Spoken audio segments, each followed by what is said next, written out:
Thierry Richard, bonjour. Bonjour. Vous êtes franchisé Meal-Kit depuis septembre 2006 dans l'Est parisien. Quel a été votre parcours professionnel avant d'intégrer le réseau? Parcours professionnel, on va dire bac scientifique au départ, d'accord, prépa, école de commerce, donc bac plus 5.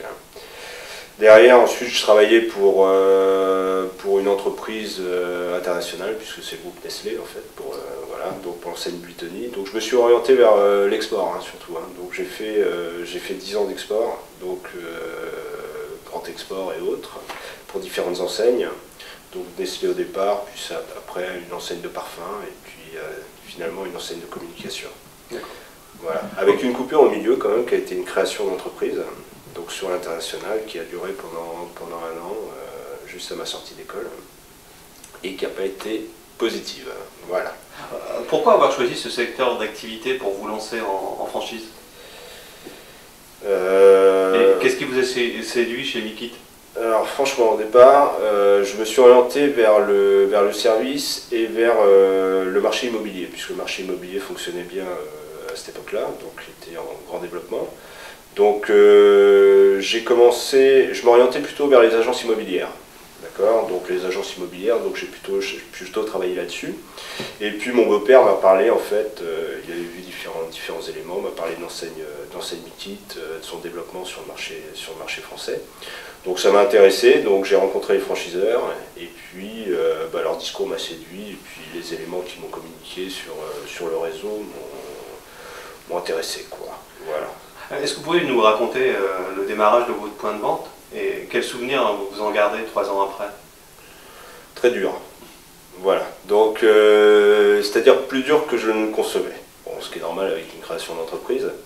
Mais disons que en fait, au niveau de Meal-Kit, il y avait un besoin financier qui était demandé au départ, donc, pour lancer une franchise, donc aider au marché de la construction. En fait, je me suis aperçu rapidement que ce besoin financier en fait, n'était pas forcément suffisant à ce moment-là, et qu'il fallait une petite demande supplémentaire pour arriver à lancer l'enseigne. Donc c'est pour ça que ça a été assez difficile, on va dire, sur les 9 premiers mois. D'accord. Et quel accompagnement ensuite vous a apporté le réseau tout au long de votre contrat? Oh, ben, il m'a apporté énormément d'accompagnement. Au niveau, bon, le besoin, il faut savoir que l'accompagnement est différents ordres, donc il est sur toute la formation initiale. D'accord. Donc il y aura à peu près, on va dire, 5 semaines, d'accord, qu'il faut refaire à différentes années sur différents points afin de les améliorer. Donc ça a été surtout sur la formation au départ, sur le choix en fait de la partie où s'implanter. Et puis derrière, on va dire, au niveau de l'accompagnement, il est plutôt maintenant par mail au niveau des avancées, en termes financement, en termes techniques et autres. Et puis derrière, vous avez des réunions en fait, tous les 2 mois avec un certain nombre de franchisés, mais qui viennent d'autres endroits, donc qui n'ont pas forcément les mêmes besoins pour chacun, quoi, en fait. Voilà.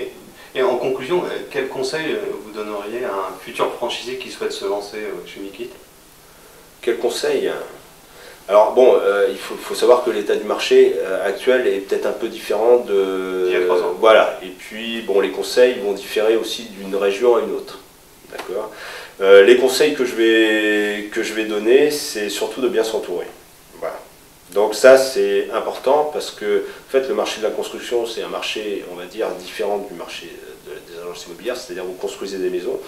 Donc le gérant a beaucoup plus de responsabilité vis-à-vis des choses. Donc derrière, une bonne équipe commerciale à mettre en place. Bon, il faut commencer à vendre. C'est-à-dire, si vous ne commencez pas à vendre, vous n'arriverez pas à gérer une bonne équipe commerciale. Voilà. Donc ça, c'est la première chose. Donc c'est ce qu'on vous demande effectivement au départ, c'est que ce soit vous qui commercialisez les maisons, pour derrière pouvoir suivre en fait le parcours des commerciaux. Et puis derrière, dans un deuxième temps, avoir une bonne équipe tant au niveau du financement qu'au niveau des suivis des chantiers, puisque c'est la partie la plus importante, puisque livrer une maison avec toutes les qualités requises et ne pas avoir de soucis avec ses clients, quoi, en fait, voilà. D'accord. Thierry Richard, Merci. Je rappelle que vous êtes franchisé Nikit depuis septembre 2006. D'accord, très bien, merci beaucoup. Alors.